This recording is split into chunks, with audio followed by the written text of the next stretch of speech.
Después de que el Britannic fuese salvado de hundirse en la Primera Guerra Mundial, a causa de una mina, logró convertirse en un increíble transatlántico, en la década de los años 1920, lo cual White Star tendría dos de sus barcos clase Olympic en servicio para las futuras décadas. El Britannic para el servicio comercial sería el transatlántico más grande de la naviera de White Star, hasta que ésta terminara la construcción del RMS Majestic en 1922, ya que estos lo habían recibido incompleto a causa de los sabotajes de la Primera Guerra Mundial, cuando fue botado y abandonado por todo el conflicto. Aún así, a pesar que el Majestic, a pesar que era el barco más grande de White Star y del mundo, el Britannic originalmente estaba diseñado para superar en lujo a la clase Imperator, o al menos a los primeros dos, por lo cual, el Britannic en la década de los 20s, tendría un lujo que empataría con el Majestic o incluso probablemente superior, contando que el Britannic era el más adaptable de su clase al lujo, o a diferentes roles, a diferencia de la clase Imperator, que a varias navieras les costó familiarizarse con dichos buques. Tras la Gran Depresión económica, el Britannic y el Olympic recibirían remodelaciones para competir con la futura competencia y el lujo moderno, donde la cual el Britannic se le notaría muchísimo mejor estos cambios al ser más moderno que el Olympic. Cunard y White Star se fusionarían en 1934 para resolver sus problemas económicos, y también porque el gobierno británico dijo que esta forma los podría ayudar si estos dos se terminaban fusionando.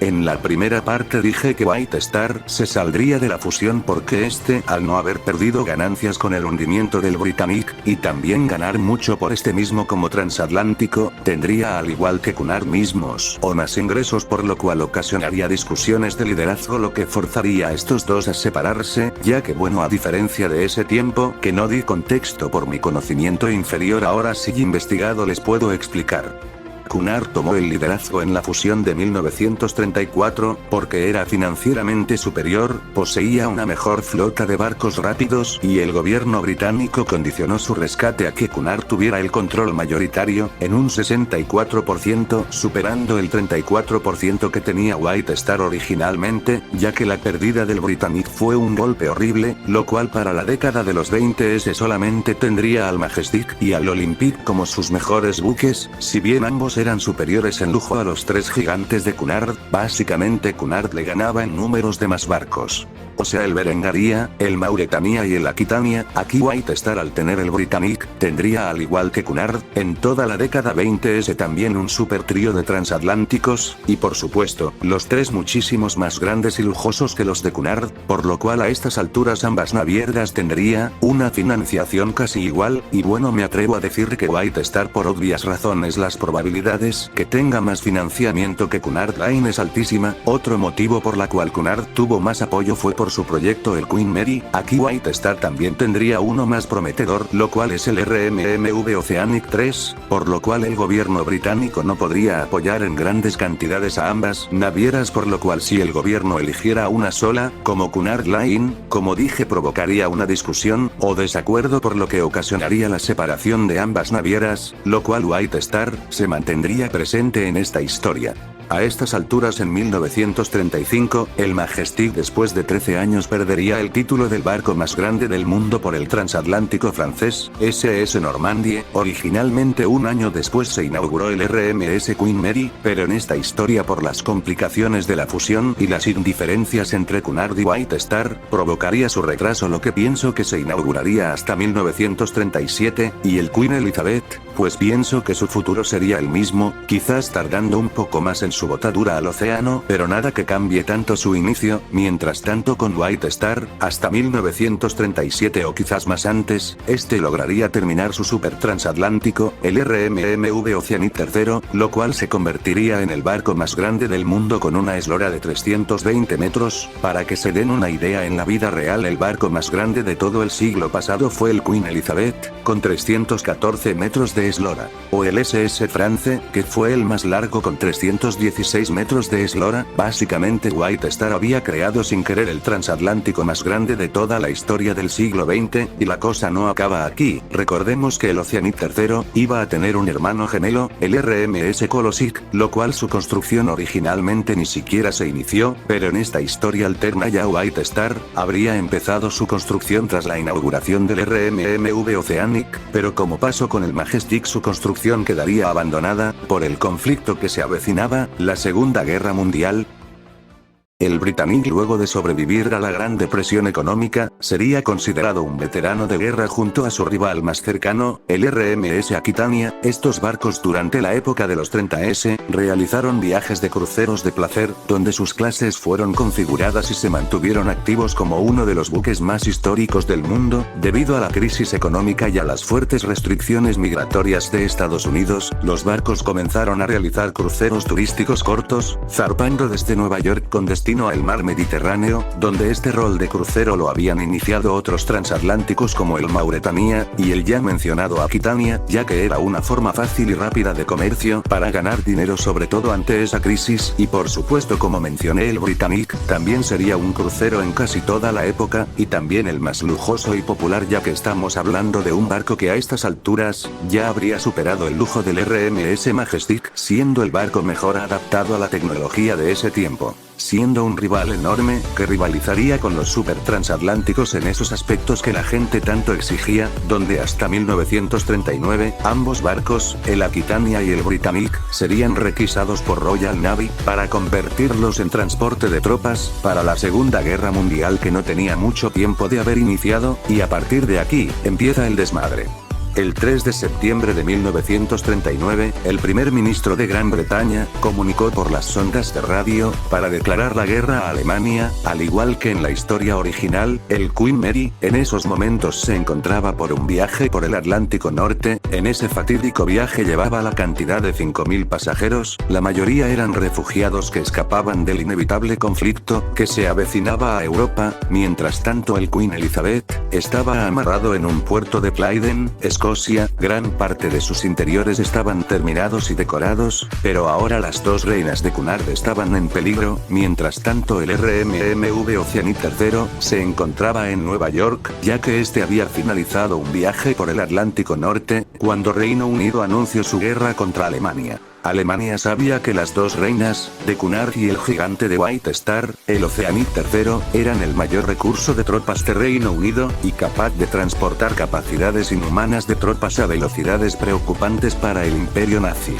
Si las fuerzas alemanas lograban hundir los dos barcos, y al gigante de White Star, definitivamente sus probabilidades de ganarle a Reino Unido serían altísimas. Mientras tanto, el Queen Elizabeth realizaría un viaje secreto en 1940, ya pintado de gris, con destino a Nueva York para convertirse en transporte de tropas. Como en la historia original, este barco lograría evitar a los submarinos y llegar a salvo a su destino, reencontrándose en los muelles de Nueva York, al Queen Mary y al SS Normandie. Mientras tanto, el Oceanic III, al ser el primero en haber llegado a Nueva York, este ya se había adelantado a Singapur para ser convertido en transporte de tropas. Luego, en ese mismo año, al poco tiempo le siguieron el Queen Mary, el Queen Elizabeth, para su conversión a transporte de tropas, y al igual que en la historia original, el SS Normandie sufriría un incendio tras su conversión a transporte de tropas, donde ahí acabaría su carrera como transatlántico. El Elizabeth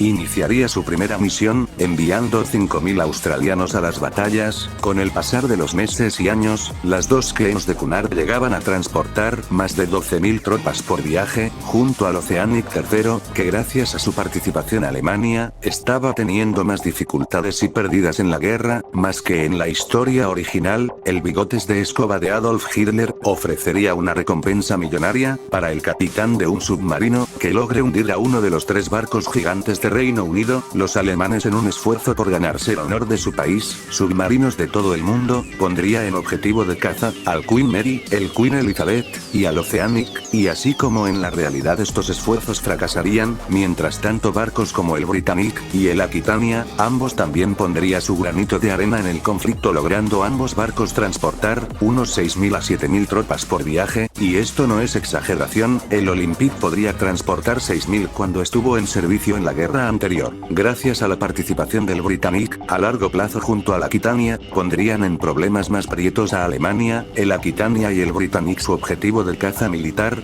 bajaría considerablemente, ya que el Oceanic y las dos reinas de Cunard estaban causando problemas que provocaría la desesperación de Alemania, y órdenes más estrictas y poco inteligentes del Bigotes de Puchaina. Tanto el Britannic y el Aquitania empataban en velocidad de 24 nudos, lo que ambos compartirían mismos roles de transportar tropas por todo el mundo, mientras los tres gigantes de Reino Unido se encargaban de la artillería pesada. Barcos como el Queen Mary navegarían en zigzag para confundir a los submarinos enemigos. Su barco escolta era el HMS Curacao, que se acercó al barco a unos 25 nudos. El Queen Mary había girado sin querer a su dirección, lo que provocó una colisión frontal en el lado de babor del Curacao, provocando su hundimiento rápido. Mientras el Queen Mary se alejaba, las tropas del barco lanzaron los objetos flotantes que pudieron para los sobrevivientes del naufragio, entre ellos varios chalecos salvavidas, ya que el barco no tenía permitido detenerse por nada ni por nadie. Mientras tanto, en 1945, la Segunda Guerra Mundial llegaría a su fin, donde el Bigotes de Puchaina de Adolf Hitler se desconectaría del server, y se iría con una humillación mayor que en la historia original. Los transatlánticos repatriaría los soldados a sus hogares y respectivos país, en lo que quedaba del año. En octubre de 1946, el Queen Elizabeth haría su viaje inaugural de pasajeros, junto al Queen Mary y al Oceanic,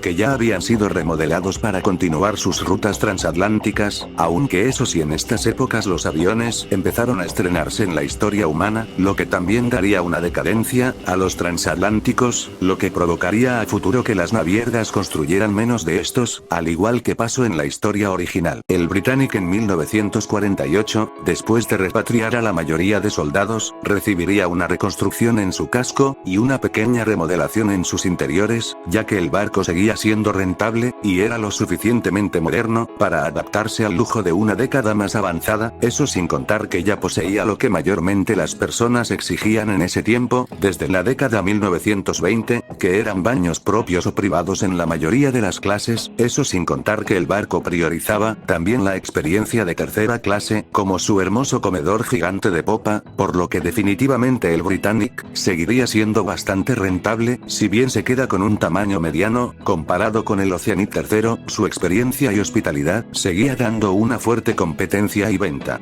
La década de los años 1940 y 50 era básicamente la época de oro para los transatlánticos, ya que aquí los barcos ya tenían incluso hasta club de fans, o admiradores, básicamente eran los idols de ese tiempo, donde por supuesto el Britannic sería visto como una leyenda viviente, donde básicamente en la mayoría traería mucha nostalgia a las personas, y respeto a ese tiempo, era una época donde la llegada de estos legendarios barcos a puertos como La Habana o Nueva York solía atraer a multitudes, lo que aquí también pasaría, al igual como en la historia original. El RMS Aquitania se retiraría del servicio en 1950 para su desguace, ya que era un barco que su estructura estaba muy desgastada, y su lujo básicamente desde hace décadas dejó de ser relevante, quedando el Britannic como el último barco de 4 chimeneas. También para 1950, White Star Line lograría acabar el gemelo del RMMV Oceanic III, el RMS Colosic, logrando ser este quizás más grande o pesado que el Oceanic, siendo estos dos los transatlánticos más grandes del siglo XX, y por supuesto demasiado rentables, donde Cunard y White Star seguirían siendo grandes rivales, lo cual esta rivalidad también se notaría en los fanáticos. El Britannic seguiría operando como transatlántico, pero también operaría en algunas ocasiones como barco crucero de placer o vacacional, por su aspecto atractivo y llamativo, siendo bastante favorable con este rol mayormente, donde también sería bastante accesible para pasajeros de bajos recursos. Tras unos pocos años de servicio, el Britannic en 1954 sería retirado del servicio y vendido a Belfast para convertirse en barco museo, hotel flotante o atracción turística, donde su carrera llegaría a su fin con más de 38 años de servicio, donde a este punto White Star Line tendría la plata suficiente para conservar el barco. Gracias al éxito que este tenía, las probabilidades que el barco sea desguazado son algo bajas, ya que hay que recordar que White Star siempre le tuvo aprecio a la clase Olympic, aunque no se confirmó. El Olympic tenía muchos planes a futuro, entre ellos quizás el barco museo, pero como sabemos la Gran Depresión fue un duro golpe de realidad para las navieras, donde concluyó su desguace. Para esta época donde los transatlánticos tenían fans, y que la mayoría incluso son atracciones actualmente, el Britannic no se quedaría atrás, donde White Star lo conservaría para museo, en su lugar de nacimiento en Belfast.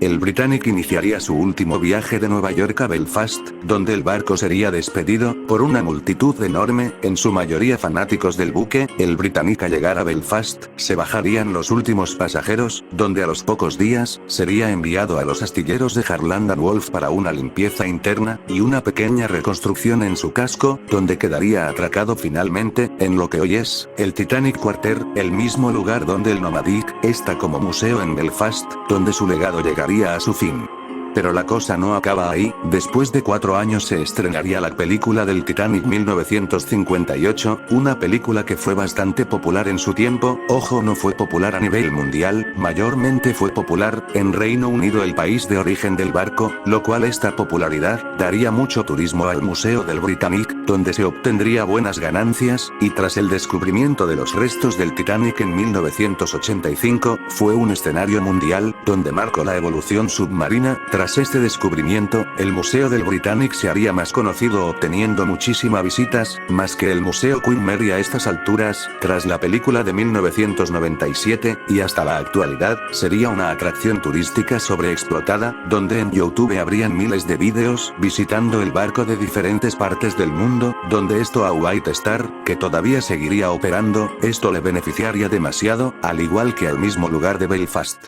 Y bueno, con esto concluyó el video. La verdad fue una teoría demasiado larga, y soy consciente que quizás la mayoría no esté de acuerdo con este final, pero eres libre de dejar tu opinión en los comentarios, que si tienes otra perspectiva con gusto estoy dispuesto a leerla. Muchas gracias por ver, yo soy Black King Historias, y conmigo será hasta la próxima.